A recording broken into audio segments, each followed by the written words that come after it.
Ask the Podcast Coach for June 17th, 2017. It's showtime. Let's get ready to podcast.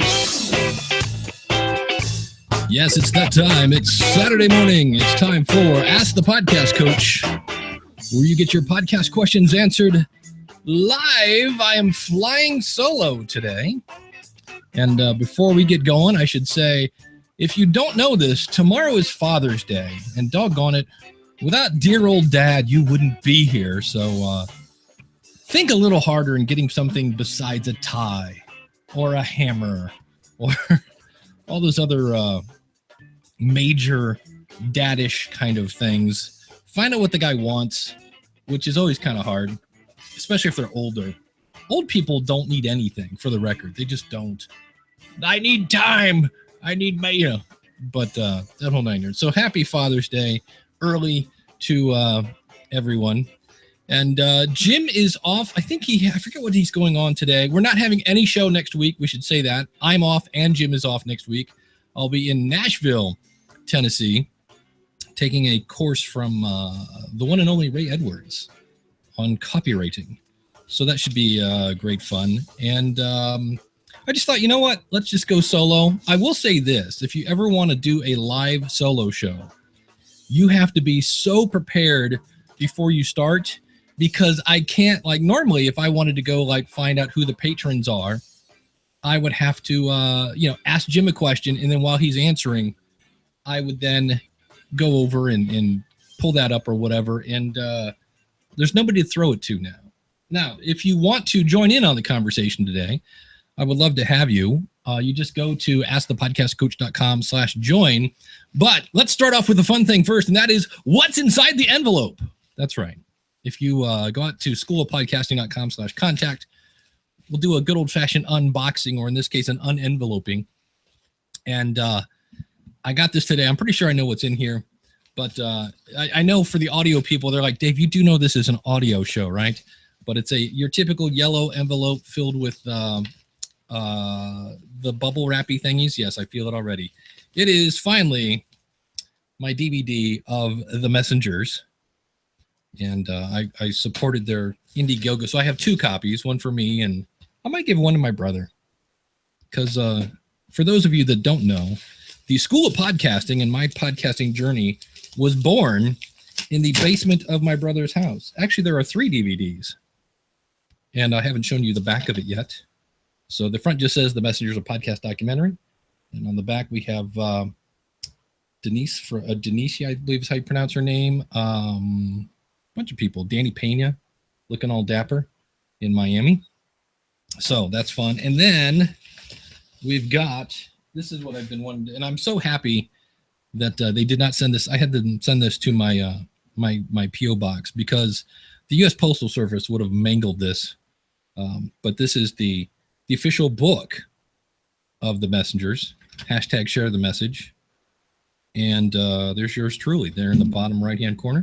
This is really nice. I can't get my microphones in the way. There I am. Well, this is a nice, it's full color. It's well made. There's, speaking of Daniel J. Lewis, there's us in the gang. You guys recognize that office. Can I hit the microphone anymore? So, very cool. They got pictures of all the different places. They got pictures of Puerto Rico and Neil. And look at that. Here's a shot of Guatemala. I cannot see. If I do this, then I can't see. So that's fun. But there's Neil standing in front of a giant mountain of sorts. So there you go. So if you want to send, maybe this will make a segment. What's inside the box? So I'll be watching that later on. My brother's like, whenever you get that, let me know, man. We'll do a showing. So I'll be showing this to my family. And an update on this. It's been approved to get things into iTunes as a movie. Oh man, is it a whole lot different than getting a podcast into, speak of the devil, here you go. My brother's awake. Getting a podcast. A podcast you basically uploaded, and as long as you have your artwork in specs, by the way, I had another one this week. If you're it doesn't. In fact, they blew it in their announcement last week, and they said your artwork should be less than a meg. And we're still seeing that if it's more than 500 kilobytes, it causes issues with things updating. And I have yet to. I don't understand how you tie those two things together. Besides, when Apple is coming over to scan your feed, that somehow it slows it down. But I didn't believe it, and I've seen it now. So many weird, my show is not updating kind of stuff, and you go over, and they've got a artwork that's like 1.5 megabytes. They shrink that bad boy down. A great website to use if you're not a graphics person is Pixlr. It's Pixlr, because we all know E's are evil. Pixlr.com. You can upload your file and then go file save, and there's a little button there that says compress, and that will you can just drag it until it's under 500 kilobytes, give it a new name, upload it to your media host, and you're good to go. But yeah, so you need that artwork, and then you need a live episode to get into iTunes. With a movie, they literally you send it to this company who is like quality control for iTunes, and they literally apparently go frame by frame. It's amazing that they called Chris Krimitsos, the executive producer, and Neil Galarte, who's the director, and they said, yeah, if you could send us a little snippet, blah blah blah, and they literally said like frame number 4, like, which is on the screen for 1/30th of a second, and like frame number 7 are missing. And we're like, what? And sure enough, they were. So it's a whole new process, but that is now, we've made it through quality control, and we're not sure how long it takes now that they've approved it, and they're going to submit it to iTunes before it actually shows up. But you'll be hearing myself talk about this. What we want to do is, once it's available for pre-order, you're going to hear myself and hopefully many other people promote the bejeebus out of this, because we really want it to go live as like number 1. That would be cool to have this go number 1. And that's why they did this campaign with the DVDs. We're hoping that we can get people to watch this, and then the day it goes live in iTunes, everybody pony up the whatever it's going to be, $4 or $5, I have no idea, and shoot this thing to the top of the charts. So I should do a drawing. That's true. I got an extra one. We might have to do that someday. So that's what's going on. If you've been wondering what's going on with the messengers, it's interesting. Here's one of those things where you always wonder, can I change this in my podcast? And the messengers podcast, and this is per Chris Krimitsos, he loves it. This is the one I've been doing for him. But now looking back, the first episode of it is pretty boring because we had no idea where we were going. And so it was me kind of explaining what a podcast is and where podcasting came from, and the fact that we didn't know where we were going, and a little bit about me and how I got involved, and who cares, right? And so we're actually going to go back now that we know the story and use that as a big giant teaser. Hey, welcome to the podcast. It started off with 4 guys in their driveway saying we should make a documentary. Little did we know that there was going to be death, and somebody was going to get fired, and yada, yada, yada, and people would be crying, and et cetera, to tease people. Because once you get to like episode 2 and 3, it really starts to kick off. But episode 1 is kind of brr. And so we are going to go back and redo episode number 1. So that's also coming up. So if you ever wonder, can I go back and re-record podcasts? Yeah, you can. And easily fix them as well. I can actually just do that with any media host. You can pretty much just re-upload the file. I know in Libsyn, there's actually a replace button. One of the things I was thinking about today, I was out on a walk, and I need to brush up on my Blueberry skills. I still know PowerPress, but I don't know them since I started working. And it's not that I dislike Blueberry at all. I just don't use them as much as I used to. And I need to brush up on my Blueberry skills. So if you have any questions, we're at askthepodcastcoach.com/live. We're there every Saturday, 10:30 Eastern Standard Time. And you can come over. We have a live chat room there. And no, I'm not going to mention that I've updated this. I'm just because if you think about it, in other words, am I going to update? Am I going to start off episode 1 going, this is version 2 of episode 1?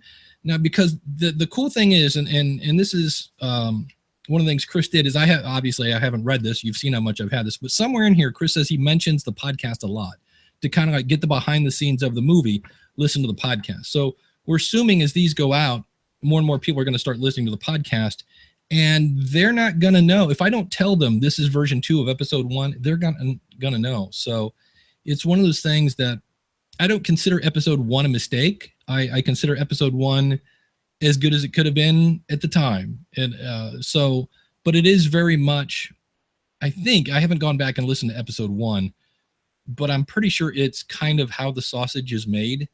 That whole podcast is kind of how the sausage is made, but sometimes you can go into details that people don't care about. And so I'll have to go back and listen, but I'm just going to update it. And, those that have already listened to it back then when it came out liked it because they, it was the only thing available. We just know now we can do better. And so we're going to update episode 1 and go that route and do that. I've only, in the 12 years I've been podcasting, I've only removed 1 file that I can think of, maybe 2, from the School of Podcasting. And that was because there was a company called, I want to say it was Innertube. It was INNERTOOB. They don't exist anymore. And they looked a lot like SoundCloud before SoundCloud was even a twinkle in its father's eye. And it was a great idea. It was just way ahead of its time. There weren't enough people, I think, listening to podcasts, because this is like 2006-ish. And I had an interview with the maker of Innertube, and it doesn't exist. So that episode there's like no value in that episode. So I was like, you know what? You're done. You're out of here. See you later. Goodbye. So I do have, since nobody's throwing in any questions, I do have a topic today. And so this will be a little different than previous. And that is, anybody can come up and complain about something. And then I thought about what we should do today, just you and me, is brainstorm, since I have a live group here. And I tell people this all the time. And that is, if you watch, I love Shark Tank, I love Bar Rescue, and I love a show called The Profit on CNBC. And they do this all the time on The Profit. And it's this guy who makes $1 bazillion. He owns, I think, Gander Mountain and who knows what. But he's writing checks for like $630,000. Here you go. It's in my couch cushions. He's a really rich dude. And he goes and he buys these businesses and helps them. And the last episode I saw was a swimsuit company for, let's see, here's that one word, for people that are horizontally challenged. And they had all these patterns, and they weren't really selling very well. They were kind of selling, but kind of not. And so the guy got a thing called a focus group together and said, here's what we have. And it was his target audience, and they all went, meh.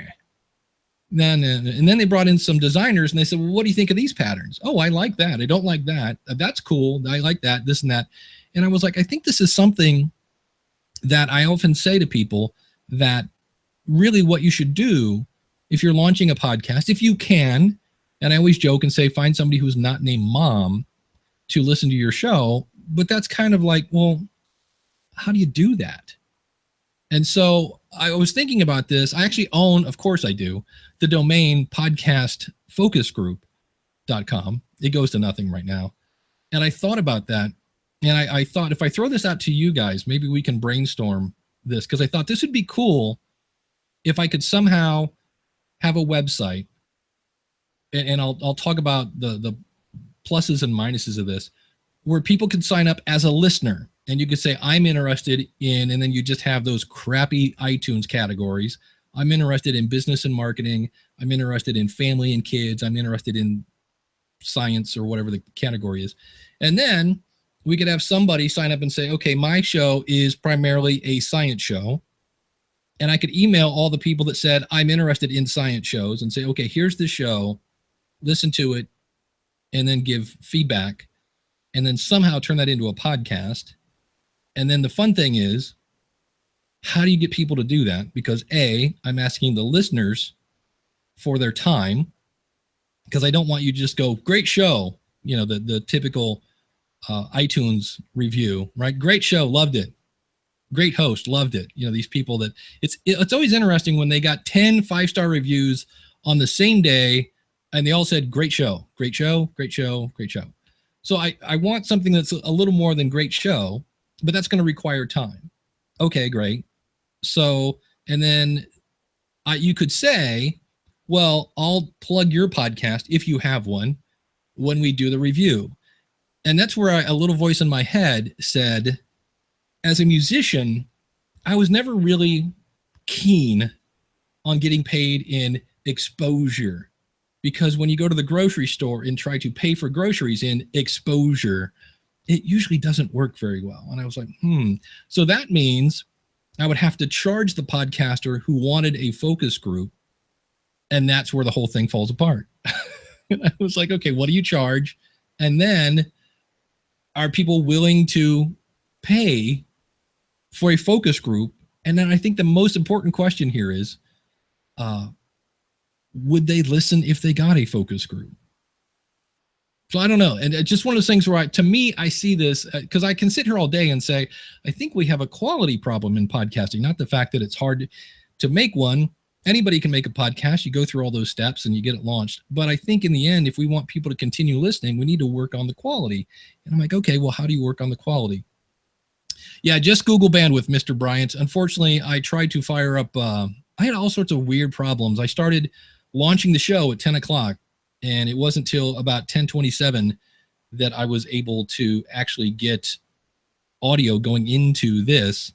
And my Mac is sitting over there on a bookcase, and that's usually what's running Mixlr. I try to run it on my laptop, which is sitting behind me. And I think I said this last week, never buy the slowest laptop because it's the cheapest, even if all you're going to do is check email and PowerPoint, because just downloading the Mixlr installer took like forever. So in the chat room, what do you think of this idea? Is it a good idea? Is it something that you go, here's how I would do that? Do you think, to me, I just think it's a need. Maybe I'm wrong. And I also I'm not positive people are open to suggestions. I have had, and it's weird because I've had a couple people in the last month or so, and they're doing things that I think are not great ideas, and they're paying me for my opinion, and yet they're ignoring my opinion. So I could sit there and go, well, they're just going to do what they want to do. They're kind of closed-minded. But on the other hand, the fact that I want them to do what I'm saying makes it sound like I'm closed-minded, like this is the way to do it. So it's always kind of odd like that. How are you getting non-podcasters for your focus groups? That's the problem. That's the other great problem. Because sometimes we want, because I actually had, before there was podcast guests, before there were interview connections and all these other ones, I actually was this close to buying a dating script, like a, hookup, whatever kind of, a Match.com kind of script. And I was going to tweak it to where podcasters could sign up and guests could sign up. I think I still own a domain for this, and it wasn't that expensive. It was just going to take probably the better part of a week of tweaking this thing. So it's not tell me your likes and dislikes, but, tell me about your show, tell me about your experiences. And it was supposed to be a place where you could go in and look for guests, and guests could look for podcasters, could look for guests, and guests could look for places to find a podcast. The whole point being branded all over the place with schoolofpodcasting.com, because in my mind, the people that are guests probably should have their own podcast, was my thought behind it. And I just at the time was still in school when I actually saw this whole idea. It's always been on it's like number 7 on the list of things that I should probably launch. And then all these other services came out now, and I was like, yeah, you know what, they got it covered. Not a big deal. But that was going to be one of the hardest things. How do you go find a bunch of authors and, anybody else, experts, anybody that would be a good guest to say, hey, you should sign up for this service and then be on podcasts, because you then have to go out and into all these other Facebook groups. And how do you go into a Facebook group to say, hey, you should sign up for my thing? Because the last time I checked, that sounded kind of spammy without making connections. So it was going to be a long haul. The focus group would need to get paid, even if it was on, and that was actually my thought. I thought if we did it for let's say I had, and if you ever noticed this, how good ideas come, or at least ideas, I don't know if they're good or not. come to you in the shower. This came to me in the shower this morning. And I thought, okay, what would a new podcaster who's already just probably started their show, maybe that's my own fault. I'm thinking of somebody who just started. Maybe this is somebody who's been going at it for a year. But I thought, what about like $30-$40? And then you pay everybody $5. And then, $5 goes to me, and then have the email go out. Hey, we have a new, travel podcast.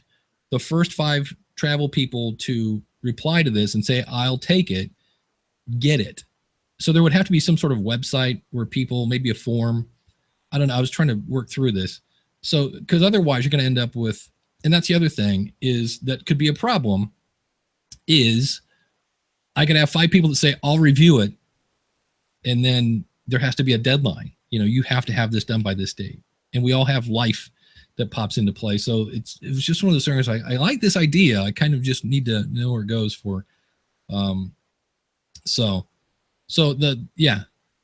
the podcast would have to cover the cost of all those people plus your service. And that was the whole thing. And I was like, if you keep it cheap, then I'm not paying people much. So that doesn't inspire them. Maybe it's like, hey, if you don't do this, you're not gonna make $5.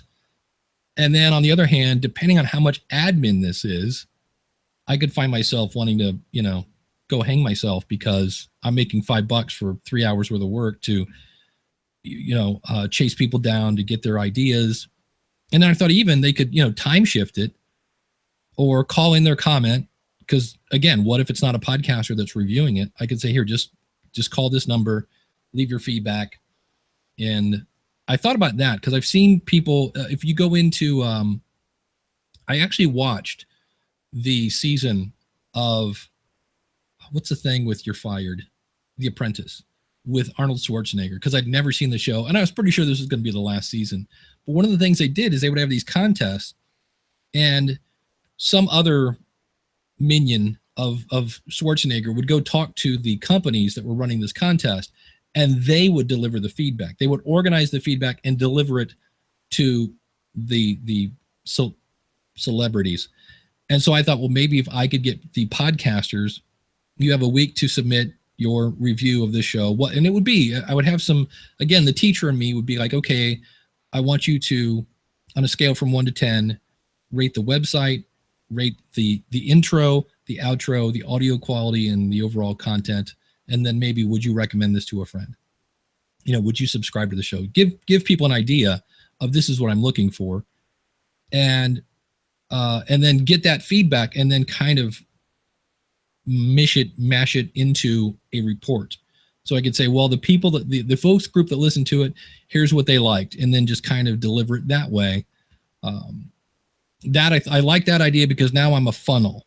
So I can get that information, put it into a single report, and that way I'm not trying to get 5 people. Let's say we had 5 people in a focus group. Because I thought, oh, this would be cool. We could do it via Google Hangout and get them together. But now I'm trying to align 5 people's schedules. And I went, you know what? Let's just take that one right off the board. Ain't going to happen. So I thought if people could send in their stuff, even via phone, so we can get people that are not podcasters to do it. So the ideal customer. Yeah. So it's an interesting idea. It's something I'm like, So if you have any ideas on that or tools that I could use for this, because I thought I could use the email program I use. That is escaping my mind. Live is always fun. It's the one that Pat Flynn was recommending. It's not MailChimp, and it's not Constant Contact, and it's not Aweber. Yeah, it'll come to me. But they have a way where you could say, I could have people sign up and say, click on these categories that you like, and it would then flag them behind the scenes that this is who they wanted. So ConvertKit, there we go. I could use ConvertKit to segment the people, so I could say, okay, we've got this person, send it to these people. Yeah, thank you, Daniel. And Daniel, and I'm assuming you know this, today is your wife's birthday. So happy birthday, Jenny Lewis.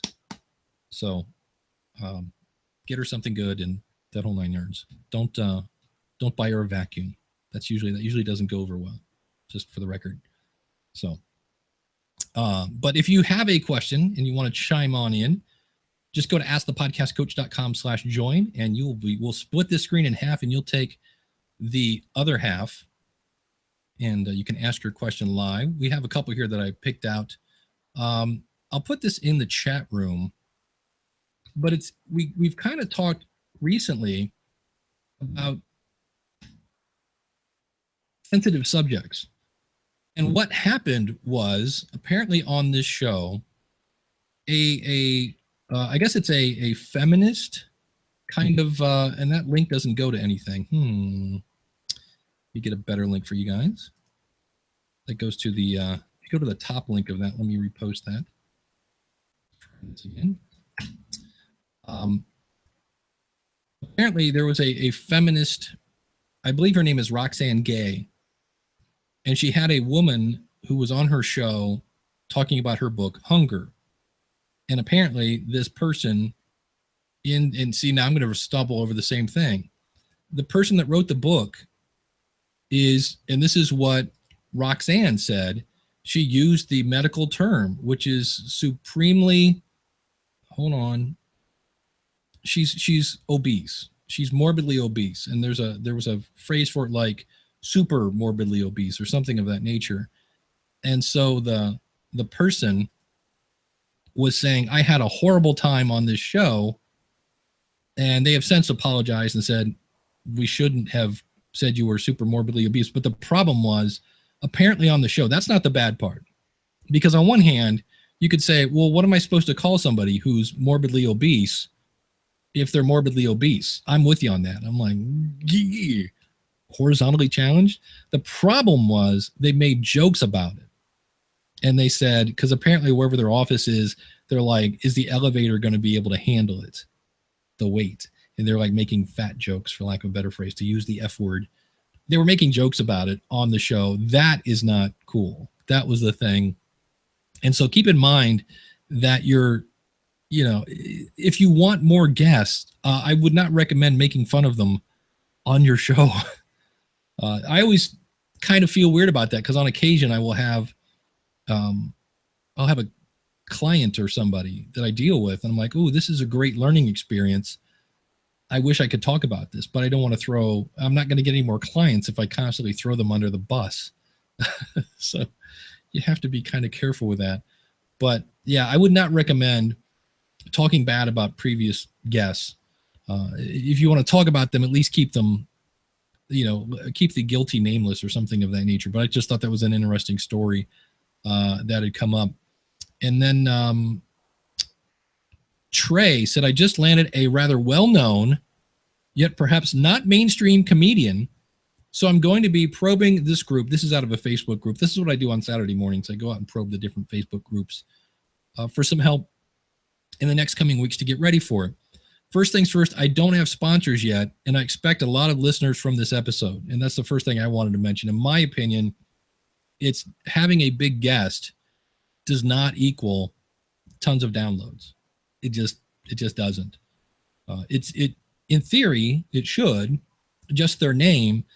And I was thinking about this the other day. I'm like, why is it that doesn't constitute to just bam, giant downloads? And I think if it's somebody who's super famous, so let's say I had Kevin Hart on my show, and I'm like, oh, this is great. I talked about his book last week on the School of Podcasting. I have Kevin Hart on my show. Well, now when you go to Google and you type Kevin Hart, he's got so much media going on right now, and media coverage and press releases and YouTube videos of him appearing on The Tonight Show and all these other, it's like you are now in a sea of PR for a person who's out probably promoting something, which is why they're on your show. And I think that's maybe why sometimes having a big name doesn't equal giant downloads. It should. You would think it should. And I follow that thinking. But I think that's part of it, is you end up in a sea of people that, just doesn't equate to big numbers and such like that. So that was the first thing you said. I'm probing this group.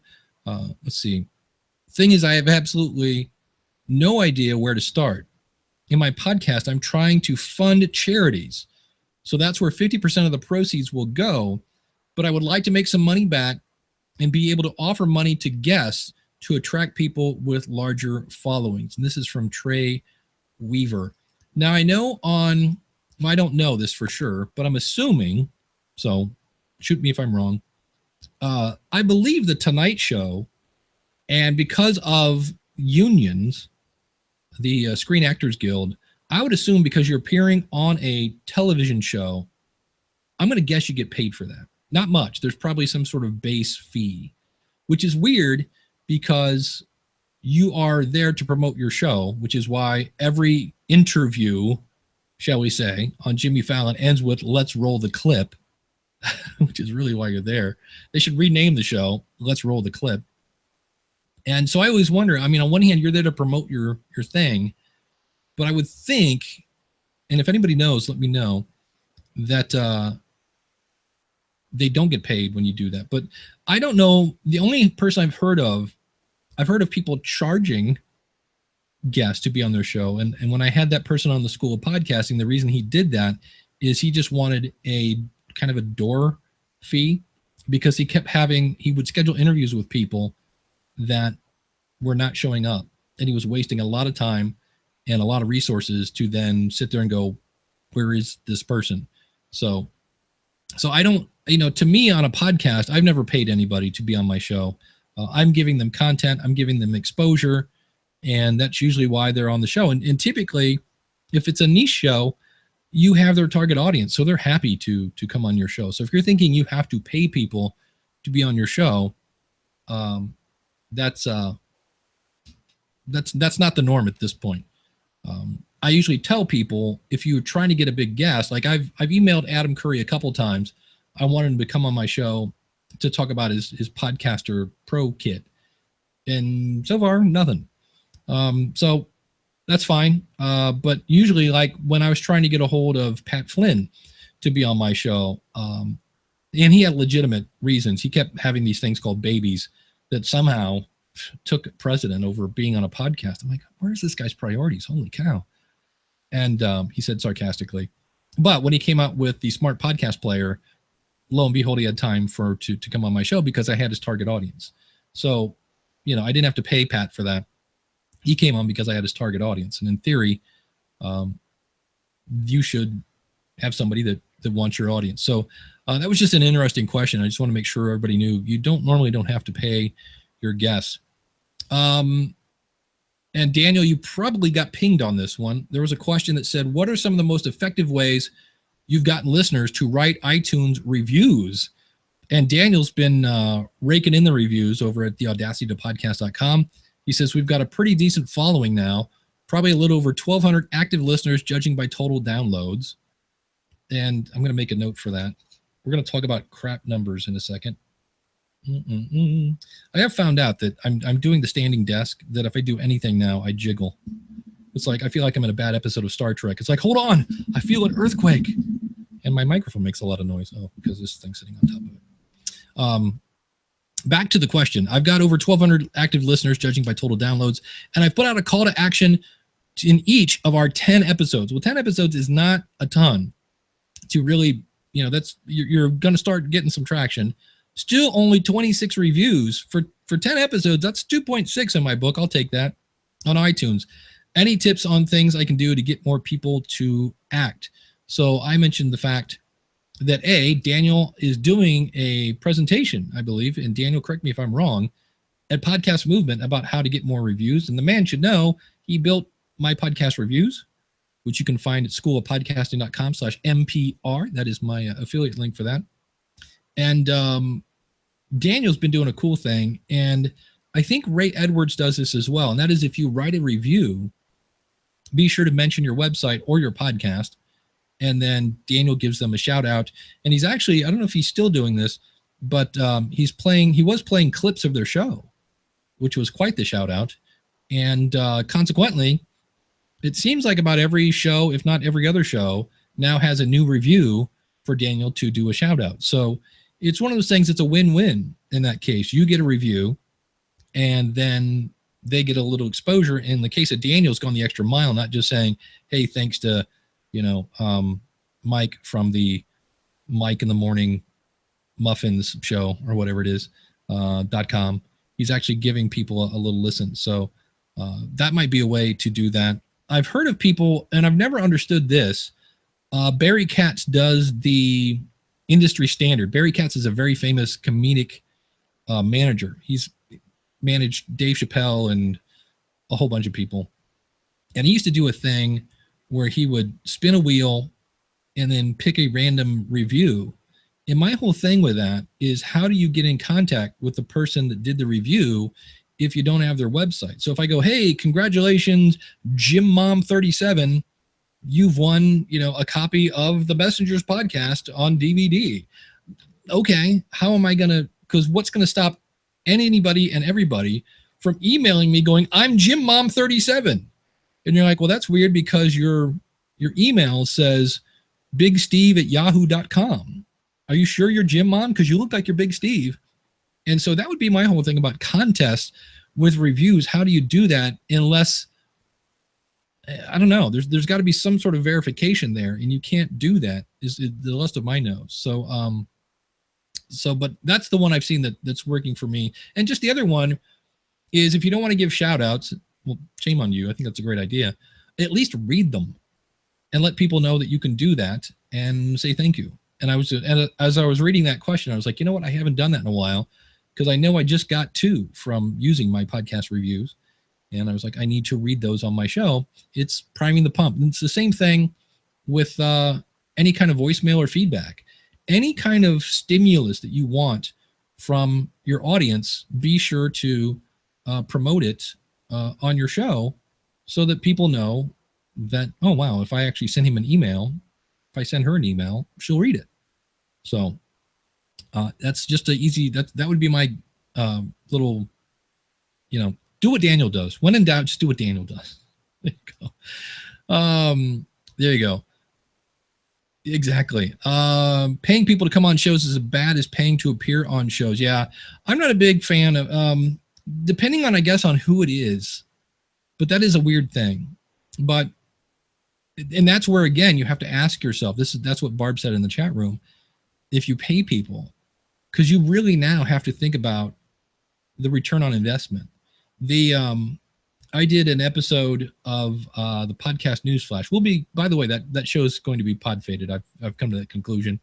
But I did an episode where I mentioned that Adam Curry was launching this new little gizmo, and Adam Curry tweeted it, and it made a spike of, I don't know, 40. But when I was getting about 50 downloads an episode, and all of a sudden I'm getting 90, that makes a big old spike in your downloads. And so that was a case where a tweet was actually just as good as having him come on the show for that show. That show, by the way, if you ever wondered, that was me testing what was it like to have an Amazon, not an Amazon app. It's been so while since I did it. I can't remember what it's called. But there are different, there's the app where you can just call something and it will do it. And then there are these types that you can say, like I can say, hey, Alexa, what's new? And she will say, here's your flash briefing. Flash briefing. Alexa, stop. And so I made this thing to be part of people's flash briefing. And if somebody said, well, cool, how many people listen to a podcast about podcasting as a flash briefing in Amazon? That answer is really easy. 0, not a zip, not. Now, if I'd made it an app, I might have gotten more stuff, and I might tweak it. But this is the one thing I can definitely take away. I've tried to do this a couple times. And I mean, literally that show was 2 to 3 minutes. And I would wake up, I would go to a couple of different websites, I would pick a story, I would read it, and I would put it out. And I'd even tried to batch them ahead of time. Doing a daily show is not easy. It was one of those things where, you turn around and because you need a lot of really good content, depending on what it is. And sometimes there's just not a lot of news. Or it's, a great example of that is this week. Daniel, help me. What was the, I need to pull up my Slack. There was a new webinar this week. Jacobs Media did a webinar. And Jacobs Media, and it was all, they polled 251 radio station listeners. So it was radio station listeners, and they polled them, much like the share of ear by Edison Research. And the interesting thing of this was, interesting, he said in air quotes, was here's what we learned from that webinar, that podcasting is growing, but growing slowly. That some people are not listening to the radio as much as they used to, and that those people are actually listening to more podcasts than they used to. That people that get into podcasting seem to really get into podcasting. So once you start, you kind of get addicted and listen to more and more. And the only thing I learned from that, at least in their study, was that millennials seem to be getting into podcasting more than that. But other than that, there was nothing there that I went, ooh, wow, did you hear the stat in Jacobs Media? It was the same thing we heard from every other kind of podcasting poll, that podcast is growing slowly. People are not listening to radio as much as they want to. People are watching a lot of online video, the same old thing. So I was kind of waiting for that to come out, and I'm like, oh, I'll be sure to mention that on Podcast Newsflash. And I could have. It's still news, but to me, that was kind of like, it's not really. I could see my audience going, oh, yeah, that's the same. Did you say that was Edison Research? No, this one is Jacobs Media. And they go, oh, because it sure sounded like the exact same thing you said about the other company.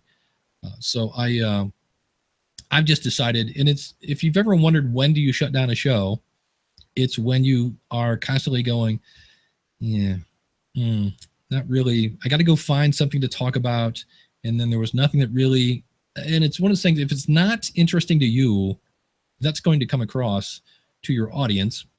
And again, I started that podcast as a specific tool to see what happens if I make this app. Can I make this little Newsflash app for Amazon? And if I did, would anybody listen? And it might be a great idea in 5 years from now when there's tons of people using the Amazon Echo. But right now, nah. And I also know that there are companies that are working on making it easy for you to add your show as an app into Amazon. So that's not even something I want to get into. It's like, how do I do this myself? It's like, just be patient. I'm pretty sure other companies are going to make that really easy for you in the future. Now, Craig has an interesting point. We're talking about reading reviews, and this is a good point. And this is sometimes why I feel a little weird about reading reviews, because it'd be like me saying, hey, I got a review from Craig from Ingleus Podcast, and he says, love Ask the Podcast Coach. It's the best show in the world. Dave's the best. Super, super good. Awesome. Killer. Love it. Can't get enough of it. Best show in the world. Thanks. And you're like, okay. You kind of feel, so Craig is saying reading review sounds a little self-appreciation to me. It's like, yay, me. Yay. So that's kind of weird. He says, I give shout outs, but I don't read the review.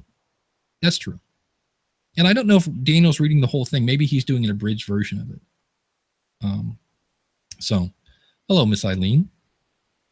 And so that's if you've wondered how do you shut down a show, and let's talk about that. I actually wrote, did you guys know this? Pottertainment Magazine is going out of business, or they're shutting down. They're not going out of business. But if you are a subscriber to Pottertainment Magazine, next must issue will be the last one. I'm not sure how they're going to handle that, if they're going to put out a big announcement or what. But if not, I just announced it because I write for that magazine, and it was a iOS only kind of cool thing. You could get it in the bookstore. It's only $12 a year, and this is one of those things where you kind of have to know your audience, maybe in a way. It started off kind of cool, and maybe it didn't get where some people wanted it to be. Maybe I just know we had people that were writing for it at the beginning that weren't writing for it towards the end, and so my article in Pottertainment Magazine, this last one, is how to shut down a show. And here's some things you need to know since we're talking about that. If I wanted those episodes of Podcast Newsflash, I would want to make sure, let's say I don't have a local copy of those. And in this case, it's weird, I don't. I almost always keep a local copy and then I throw it into Dropbox.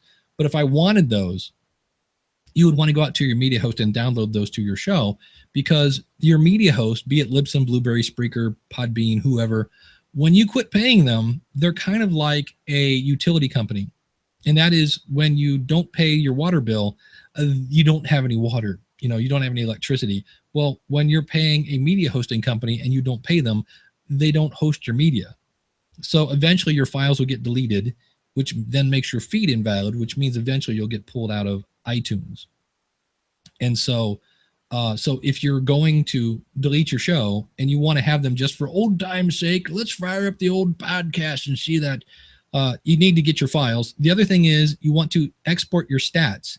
And I know both Blueberry and Libsyn, I'm not sure about Spreaker, you can export your stats in kind of a spreadsheet, a CSV file. So you can open that in Excel, things like that. So those are the biggies. You got to get your information, your files, and if you want your stats, you could do that because eventually that stuff's going to get deleted.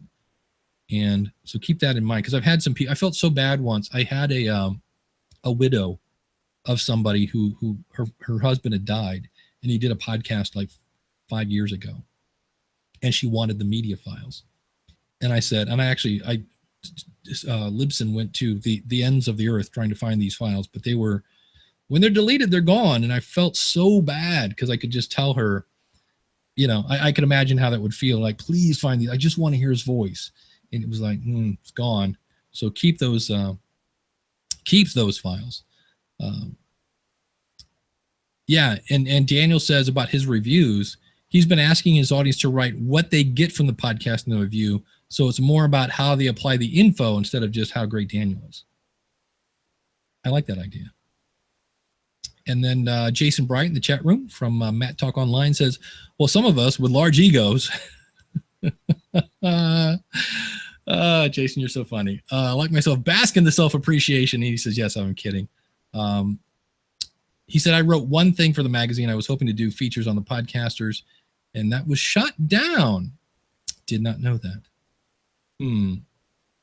Excellent. How to shut down a magazine. Yeah, that's what I basically did. I said, so the other thing is, let's say you're shutting down a show.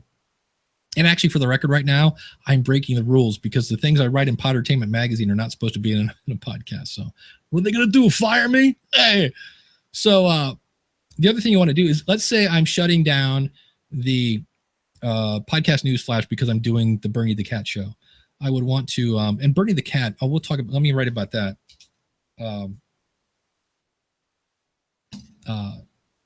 Talk about growing your audience. So if I'm shutting down one show to start another, be sure to let people know where they can find you. I was always amazed, and still am, that the show's pretty much done. I haven't had an episode out in a year or two. The Marketing Musician podcast. I had people that weren't musicians listening to the Marketing Musician podcast. And I was like, oh, really? Like, what do you play? And they're like, oh, I'm not a musician. And I was like, why are you listening to the Marketing Musician podcast if you're not a musician? And they're like, oh, I just like the way you explain stuff. I think you're funny. And I'm like, okay. So if you're shutting down one show and you're going to go to another one, let people know where you're going so those that want to follow you can.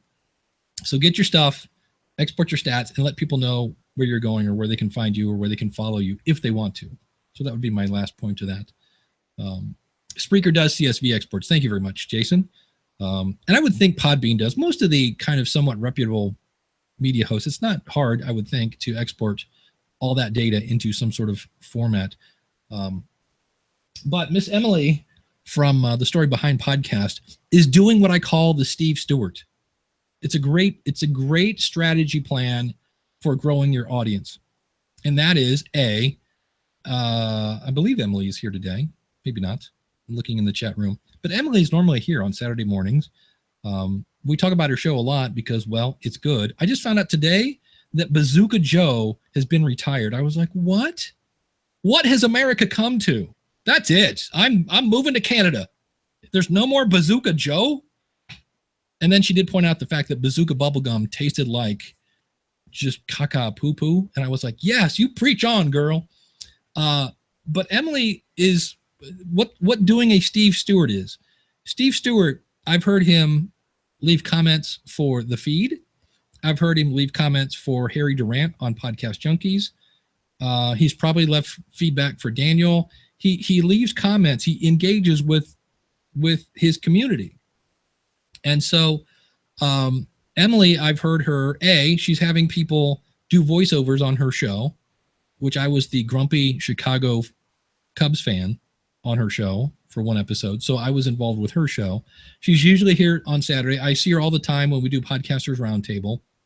And I started the show to test the Whooshka podcast media hosting company. So I gave my cat a show, and this kind of takes over for the worst podcast ever experiment, because I want to see, like, Bernie got 60 downloads on his first episode. I was like, are you kidding me? And so what did Emily do? Because she knows I'll talk about it. She got her cat to make noise and leave a comment for Bernie, which I am going to play on the next episode. So it's just another way of having somebody talk about your show, is to interact with people, interact with other podcasters. And I'm not doing this because I feel obligated. I just think it's hilarious. And every time I turn around, there's somebody talking about the story behind podcast.com. And I'm like, I call that the Steve Stewart approach, because Steve did that for a very long time, to the point where it was almost a drinking game on the School of Podcasting. It was like, and this week we have a comment from Steve Stewart. And everybody's like, all right, drink. He said Steve Stewart, which has now been replaced by the Glenn the Geek drinking game. So when I say that, you know, if you're listening, you're supposed to take a drink, I think, when you're listening to the School of Podcasting. That's it. Cats are talking to cats on the internet. I'm interested, though. It's kind of funny with the Bernie the Cat Show at BernieTheCatShow.com, because believe it or not, Bernie the Cat was already taken. I was like, what? And I actually approached the guy and I'm like, I'll give you $50 for BernieTheCat.com. And he's like, nah, I'm thinking about doing something with it. So somewhere down the road, and this is the cool thing, because I got my show up first, I could actually say I have the trademark of Bernie the Cat up there first, because he has nothing. But I was amazed that Bernie the Cat was already taken. So Dave asked, who are the people on the wall? Well, first of all, somebody asked, am I mad at the people that are missing? And no, these are my listeners. And if you want to send me, anybody listening right now, I have about 5 that I need to put. I know I have Randy Cantrell and a couple other people on my hard drive that I need to print out. But I just asked, I said, where are you? And take a picture of it. So for instance, Orlando over here in Green was in the hospital, and he took a picture. Speaking of Steve Stewart, he was painting, and I cannot find his picture. Maybe, oh, here he is. This is Steve Stewart. Oh, here, let me change the picture. This is Steve. He's painting. This is Sherry Fields. She has like 37 children. And so she was doing the dishes. Actually, I think she has 7. There's Miss Eileen. There's Kathleen Klein. There's the one and only John Buchanan, which you can't see because the microphone is in the way. A lot of dudes in cars. This is Cale Nelson. I feel like one of those weather guys where you have to point. As you're like, this is Joel Sosi. Hi. This over here is the one and only Ryan K. Parker. No one will punch you in the face. This is Wayne Henderson. Except, this is over here. That's Gary Fawcett. He lives in New Zealand and he does stuff with bees. So, and this is the one and only Stargate Pioneer. So, and then this guy does, Patrick Keller does the big seance show. Patrick, I hate it, but that I can never remember your show. I know it's a seance thing. So yeah, and it just, what it does is, so now when I do a show, what I'm trying to figure out what is, that's the mic stand. I'm like, what is this weird black thing that keeps getting in the shot? I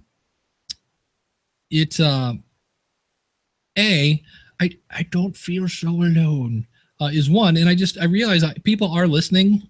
And if I'm thinking about a topic, I just go, what would Kim Craggy do right now? Would she be interested in this? I don't know.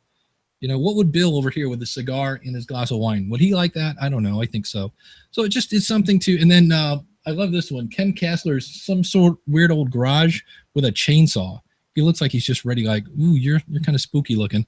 But it's just something I did. And it's just a way of like, Patrick loves it when I stand up, although I'm in his way right now, because when I stand up, he's in the shot. What if I was sitting down? He's not in the shot. So if you want to do that, just, wherever you're at, take out the phone, do the selfie. Here's, speaking of Craig is one of the coolest pictures. Craig, I forget your wife's name. I feel horrible about this. But in terms of like just a great shot, it's Craig. He's holding up his phone. I want to say Allie, but that's not it. Kevin Mulrine does a show about the band Yes. This is J.C. Hudson's, Troy Heinrichs. It just gives me an idea of who I'm talking to. It's not so much, I don't know. Does it look like a big ego thing? I hope not. That's not the point of it.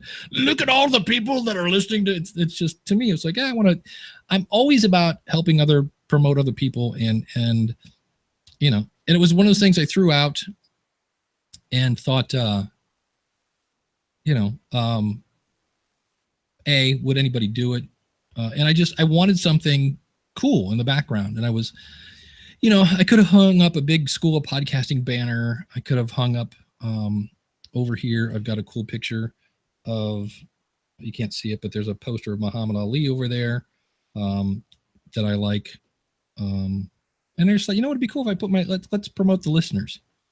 So, okay, good. Wall of people. Yes, these are my victims. I keep their fingers in a jar and then I put their finger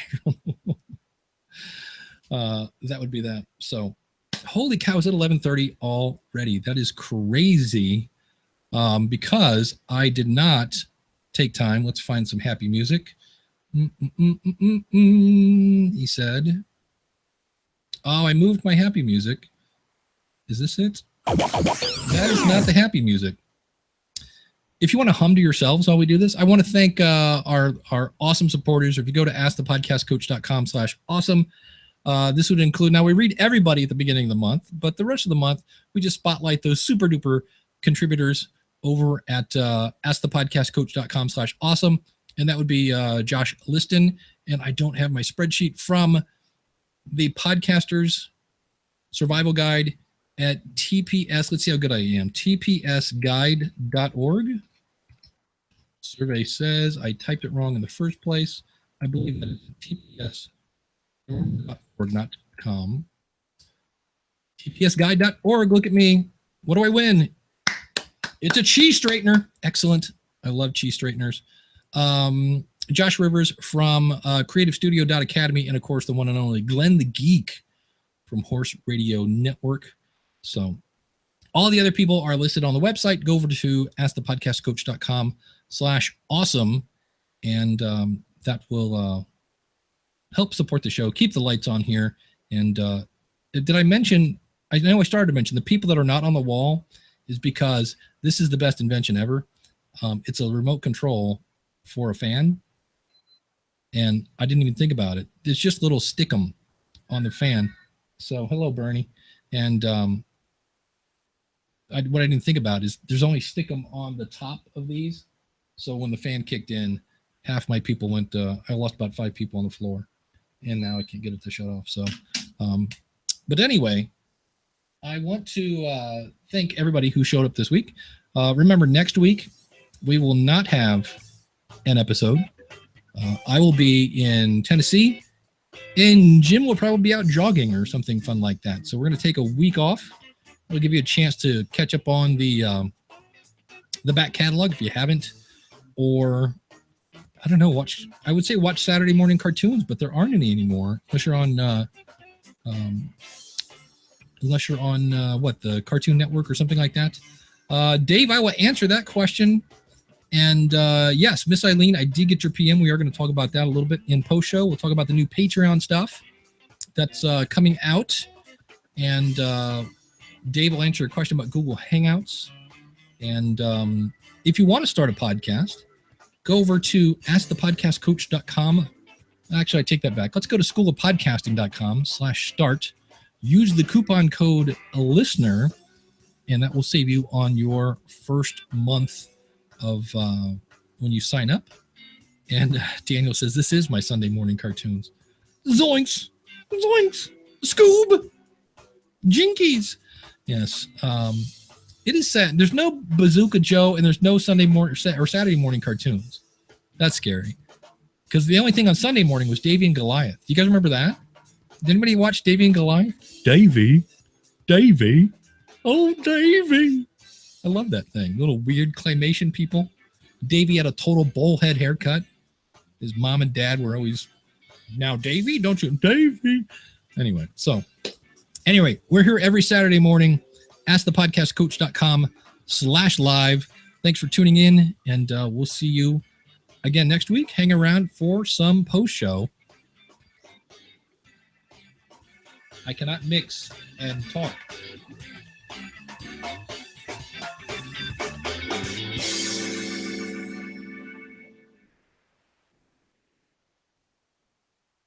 That is a great one. Josie and the Pussycats.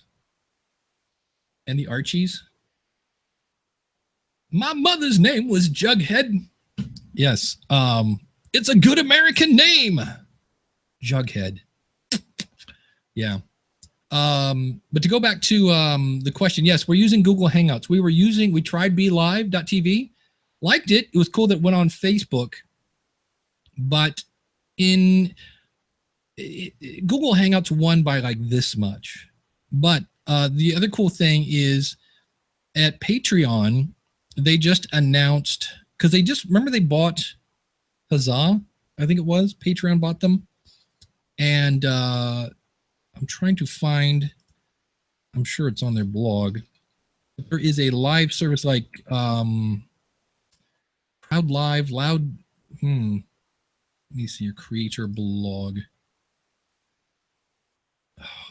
There are times when like, why can I not just find news on somebody's website? And I'm sure Eileen's already got the answer in here. Kickstarter. Okay. Kickstarter purchased Huzzah. And that's going to drive me nuts. They released like a news thing and I got it via email, but it's not, if it's on their website, I sure can't find it. Let me see here real quick. Patreon. They changed their logo. Everything's now aqua and okay. Say hello to the new Patreon. Okay. Let me find it. See the features. Okay, it says it's on their blog, but who knows how to get there from their website. So I will throw this in the chat room. And I now can't find the chat. There we go.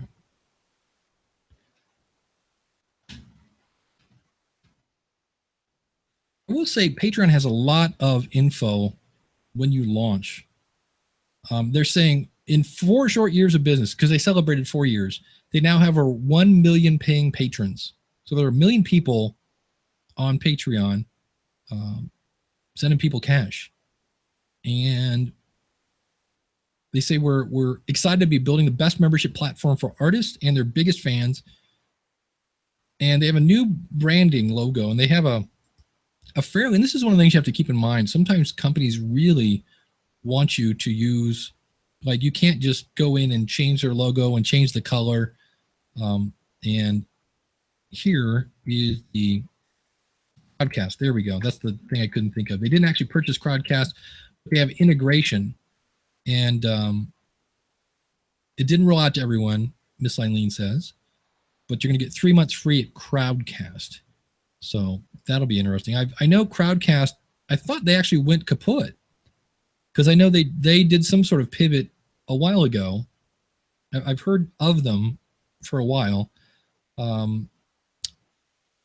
Let's see here. Yeah, I'm trying to see. They just redesigned the inside is a whole lot better than it used to be. I know before it was kind of crazy how to edit a post. So they've just redesigned the whole inside of that. You can now send direct messages to your patrons. They have a community feed. They say watch patron to patron communication happening live in the community feed, which to me sounds a lot like a Facebook group. And so, and then they have polls, which if you're a member of, if you're an awesome supporter, I put out a poll because I'm asking people, what format would you like the post show in? Because like so far, this has been pretty much, you could get by with audio on this. I know sometimes we do some things that are very visual. And if I upload the audio to Patreon, then you can use the patron only RSS feed. If I post the YouTube video on Patreon, you get notified of it and you can watch it on Patreon. I need to go play with their app to see if you can watch YouTube videos on the app in the Patreon app.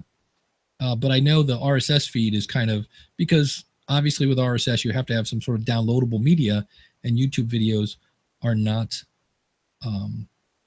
downloadable.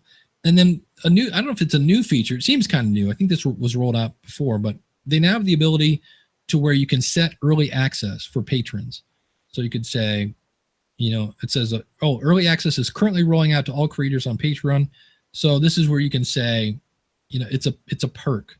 So if let's say I wanted to do this for Ask the Podcast Coach, I could say you get early access to the file 3 days before it goes live or something like that, which in a way, depending on your schedule, is kind of an interesting feature because it gives the patron, something to make them feel warm and fuzzy. And for the most part, aside from getting things done earlier, it's not a whole lot of extra work for you. It's just a scheduling change. So that might be an interesting feature to roll out and say, hey, if you're a patron, you get things earlier. And they say, yeah, so we wanted a partner that creators could count on. So we called in the big guns. Crowdcast, a premium live streaming platform, makes it easy to host, secure, reliable, patron-only live streams. The integration set the foundation for regular, intimate live streams that deliver infinite value to patrons while doing most of the work for you. Many creators already recommend Crowdcast as their go-to live streaming partner. I don't know how we've missed this one. As a premium service, it has countless features that noticeably level up the webcast experience, live polls, upvotable Q&A screen. I like this. Maybe we have to go play with this. That's why I'm not on this. Crowdcast is invite only beta. Will be headed to a screen near you in no time. That was the problem. I was part of them. I know I played with that format for a little bit, and then they, like I say, they've kind of pivoted. I just don't remember. I'd have to go back in my email and see what they've done. But so that's what's going on with Patreon. So they are kind of positioning themselves as, I don't think they were calling themselves when they first rolled out, but they were saying, we are basically a membership site tool. And it was more of like, hey, it's kind of like Kickstarter when it's ongoing. And now they're like, no. This is really a community building tool. And it's like a membership site, if you don't mind paying, 10%. So, couple things I wrote down here. Crap numbers. What is a crap number? I had somebody do this the other day. They said, I'm getting like 20,000 downloads a month. And I was like, oh, that's pretty cool. And then later I said, how many, what's the downloads per episode? And it was very much in the kind of average spell of what normal people get. So not that they were bad numbers, but 20,000 downloads, if you have 10,000 episodes, is not that good. So it's one of those numbers. Same thing with monthly stats. If somebody goes, oh, I'm getting 10,000 downloads a month. Well, okay, but you put out 30 episodes a month. That's, not as, again, not that that's bad, but there are numbers that sound much better than maybe they actually are in the end. So be careful when somebody asks you about your stats. The stat that really counts is the downloads per episode after 30 days. And then the other thing, here you guys ready for a kick in the pants? If you are an old school podcaster like me, I was in iTunes before there were iTunes IDs. So when I log into Podcast Connect, I do not see the School of Podcasting. But because in my RSS feed, it mentions my email address, I can more or less control that feed. But guess what that means? When the stats roll out, guess who's not going to be able to see them? Yeah, because I'm not in Podcast Connect. So I explained this to Apple. And for the record, they actually replied within about 2 days. I was actually impressed with that. And they said, yeah, I would have to change my feed. Basically, I would have to resubmit the School of Podcasting to iTunes so they could approve it. I would lose all of my subscribers, all of my ratings, all of my reviews. And I went, stats, subscribers, stats. So that is caca poo poo. I can't believe they somehow can't add my podcast to my Podcast Connect. I just think that's so. If for some reason you're in that boat, that's the response you're going to get. And I was not exactly pleased as punch with that. So that was kind of crappy. The other thing, a new toy. We played What's Inside the Envelope. This is like the best thing ever. It's barely moist on the outside of this. I had, well, here, I'll just show you. I had a water bottle on, this is what I used to use. It looks really horrible now because it's been sitting on the floor. That I love my water cold. So I would put water in here and then just fill it full of ice cubes. I actually bought a portable ice maker. It's about yay big. And looking at it, it's one of those things that's stupid. So it's like yay big. It's basically like a little baby fridge, and it makes ice cubes. And it's not cheap, especially when you can buy 2 ice cube trays for $6, because it was like $80 something. My brother had one, so it was a complete keeping up with the Joneses kind of thing. But I love it because I just go down and grab a scoop and I fill this bad boy up, as you can see, with a lot of ice cubes. But the problem was I then had a basically, it was raining on my desk in sweat with the other water bottle. And if you haven't heard of these, it's a cup. It's the technical term is a double-walled tumbler. It's a cup that has a cup inside of a cup. So any sweat is inside, and there's barely any kind of moisture on this glass now. So it's on a, because I actually had these, you can kind of see this. I had these cork coasters, and they were literally like soaked all the way through, which wasn't really, I mean, they were trying to do their job, but it was kind of like, here, let's put a cork coaster on Niagara Falls. And so if you're drinking water at your desk and you don't want a bunch of moisture going all over your technology, that was $3 at Walmart. And it was like, I was like, oh, seriously. And the other thing that's cool about it is because it somehow insulates the inner cup. And so it stays colder as well. Yeah, Daniel says about the whole Apple thing, I'm sure they're going to offer that someday. Yeah, that's me. I'm like, I'm not going to shoot myself in the foot. And yeah, if I create another RSS for Apple, then I lose all my subscribers. Because I could do a redirect, right? I could go in, if I wouldn't lose my subscribers. So let's say I somehow worked a thing with Libsyn to where they would redirect my feed to the new Libsyn feed. Okay, so I wouldn't lose my subscribers, but I would lose all my rankings and my reviews. And I was like, ugh. So I'm just, at this point, I'm like, I can't be the only one in this boat. And I'm assuming someday they will make that happen. I was just really kind of like, really serious. It's one of those where you're like, okay. You know, and I understand that they didn't plan it this way. You know, this is the way iTunes has rolled out over the years. But I was like, you had to know that somewhere down the road, when you said we can do this to everybody in Podcast Connect, I'm hoping somebody in that room said, what about the people that don't have an Apple ID for their podcast? I would just think there's got to be a way to, in the database, add that and then something. So I'm not giving up on that. But that was not a... like I said, I was not happy to get that email. But speaking of that, if you want to see how long people are listening, I went over to Stitcher, because this is information that you already have available. And this is one of the things that, again, kind of going back to maybe we have a content problem. Now, the other thing to keep in mind is I maybe get 3% of my listens on Stitcher. It's not a huge, I don't have a huge Stitcher audience. Let's see if Ask the Podcast Coach, I believe Ask the Podcast Coach is on Stitcher. Yeah. So if I look at my metrics and let me see, now this would be one, if I do this, that you would want to see the video of this. And so this whole, like, how long do people listen kind of thing, you already have this if you're using Stitcher.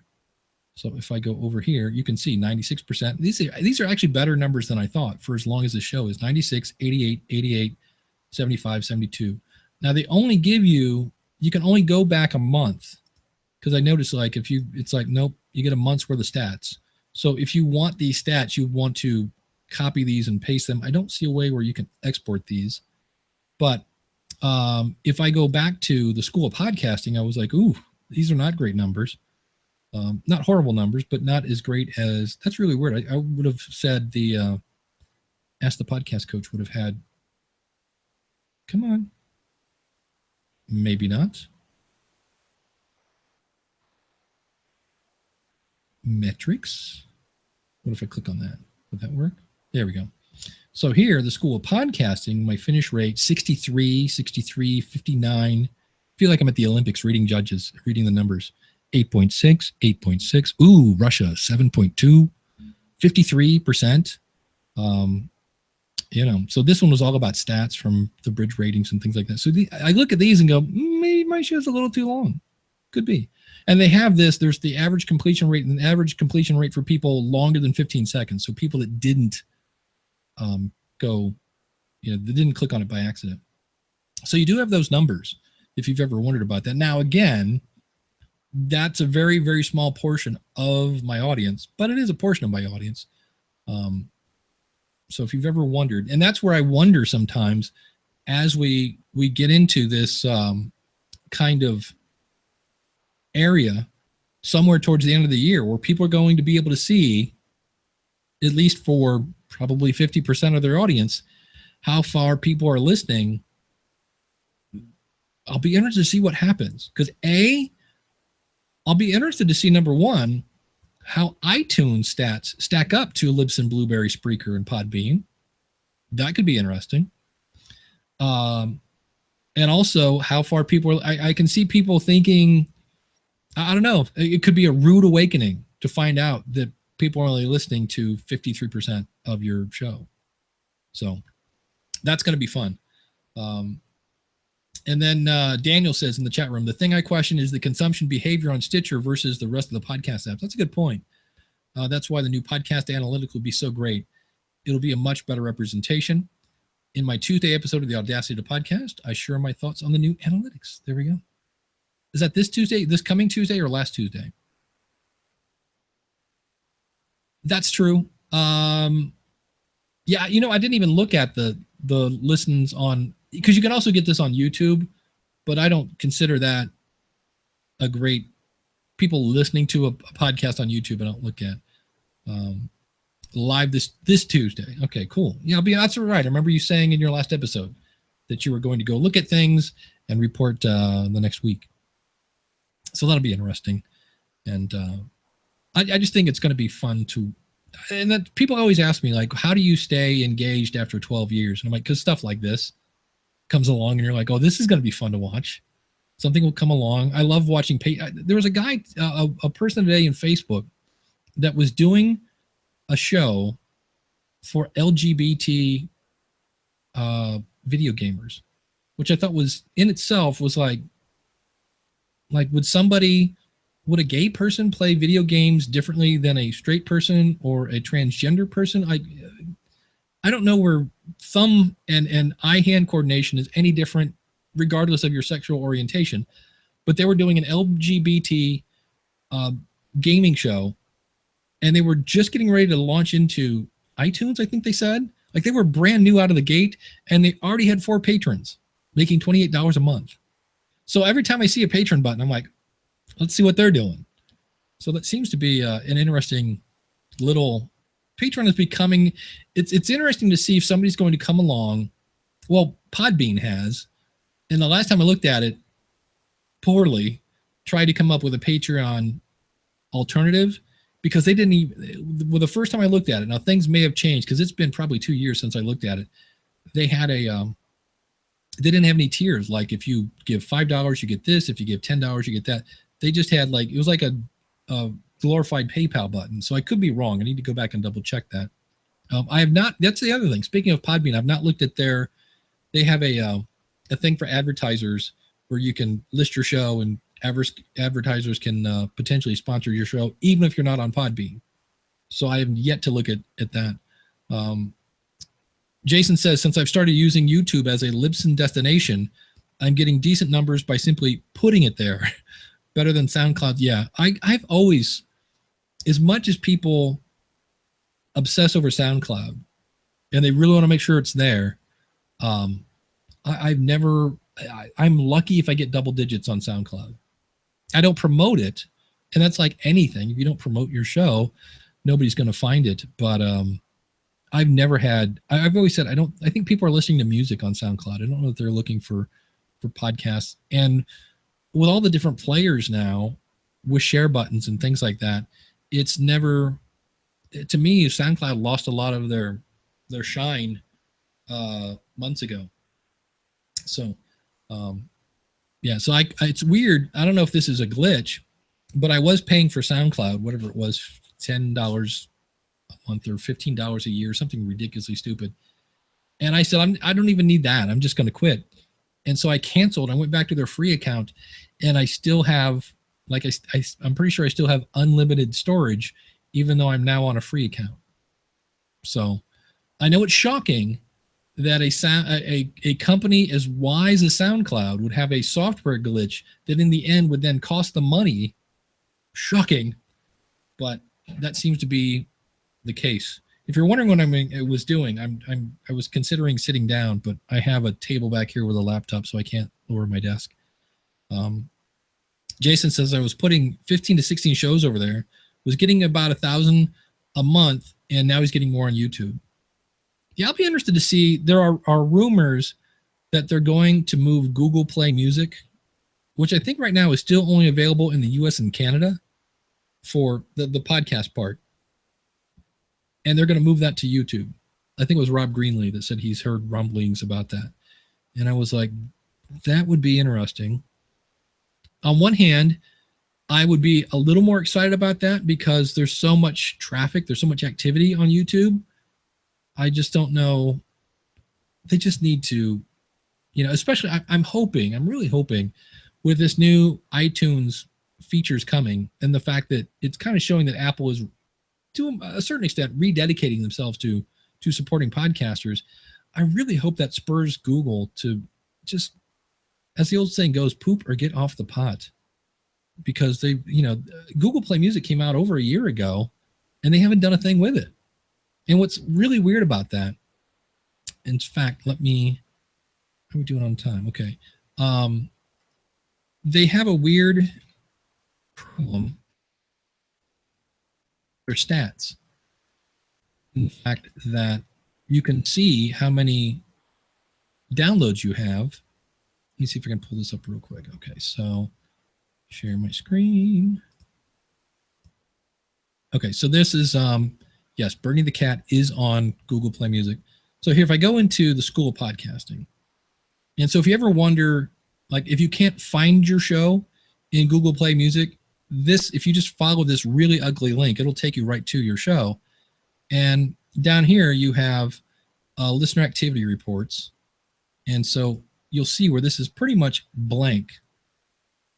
And except for one, like one day because if you don't get more than 10 downloads in a day, you get no graph. So this is all nothing.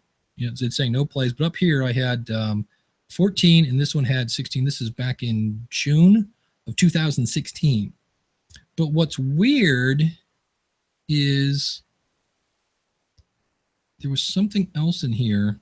Maybe I need to go back to the previous page. So it's showing I'm not getting any downloads, or at least less than 10. But if I go back here to my episodes and go to the episode, no, here, stats, view analytics for my last show, realizing that it said I didn't have any downloads. And this one says, okay, somewhere in here I was playing and it still showed I had, well, wait a minute. Play count. Okay, so that's for the day. But somewhere in here I went into an episode and it showed I had downloads. Now this is blowing up a lot in my face right now, but I'm telling you, I came in here and I had stats, but it didn't show it in the other graph. We'll see if I can come up with something here. Nope, getting a whole lot of nothing. All right, well, somewhere in here I found stats that weren't showing up someplace else. Maybe might have been operator error on my part, but I just remember thinking that's odd that I have stats over here, but it's saying no stats over here, over there. So who knows? But anyway, what did anybody buying anything good for Dad as we wrap things up here? What do we buy Dad? Are we just going to get him a card and take him out to dinner? Take him golfing? Nobody got anything for Dad? It is kind of weird that we make a big deal about Mother's Day. Knives. There you go. Always. All right. My dad was horrible to buy for because he lived in a truck. And it was like how many different, I remember I got him a portable game of, I remember I bought him a thing to where he could play chess. It was like a computer game, like a little handheld chess thing. And because he loved to play chess, but he hated computers. So that did not work very well. A grill. There you go. That's a good one. Anybody else as we wrap things up here?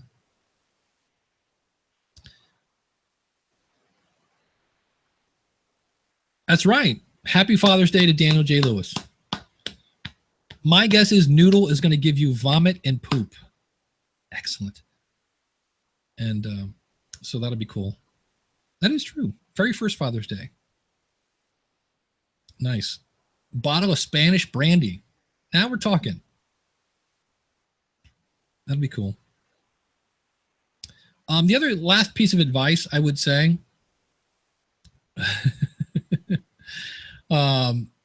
is if you're going to have somebody work on your website, be careful, because I've in the past 3 months, I've had people that have hired me to help with their podcast on their website, and it turns out that their web person came in and just shot the podcast in the foot.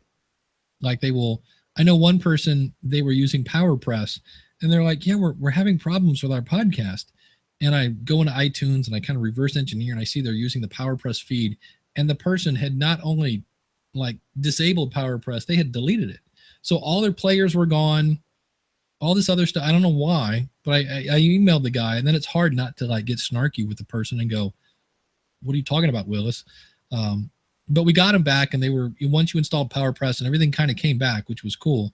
But I've had a few times where a web person, and it's one of those things where they kind of need to work with, if you don't understand the mechanics of a podcast, then you need to get them with somebody who does, so that that person can say, what are you doing to your website? Okay, don't, make sure not to do this or that. Or I had one where they came up with a new theme, and the old theme would show a player and the new theme did not, unless you showed the whole post. And so I'm like, you need to go into your WordPress and tell it to show the whole post, or in some cases you can hand code something in there so that if it's showing just the preview, that it'll still show the player. I think there's a thing in PowerPress that'll tell it to do that. So I've just, that's something I've seen a couple times, and it's understandable, because web guys know, web people, designers, they know web design.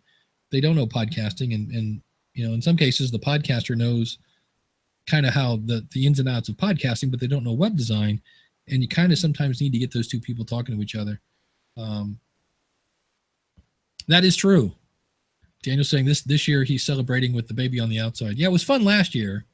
You could kind of, let's see, a year ago would have been 6 months pregnant, something like that. How old is Noodle Baby now? Probably older than I thought. He came out in January, right? So this is January for him. Man, that went fast. March, April, May. So he's what, 4 months old? Something like that. That's amazing when you think about that. That just seems like it happened last week. Yeah, 4 months. Wow. You'll be off to college before you know it. So, all right. Well, I'm not sure if Todd and Rob are doing a show today. I know Todd's on the road. Last week they were using Spreaker Live to do that, but you can always go check out Rob and Todd at newmediashow.com. Thanks, everybody. Again, remember, next week we're not doing a show, and I might put out something. It won't be live, obviously, Saturday, but I might put out an episode anyway. And thanks, everybody, and enjoy the rest of your weekend. Take care.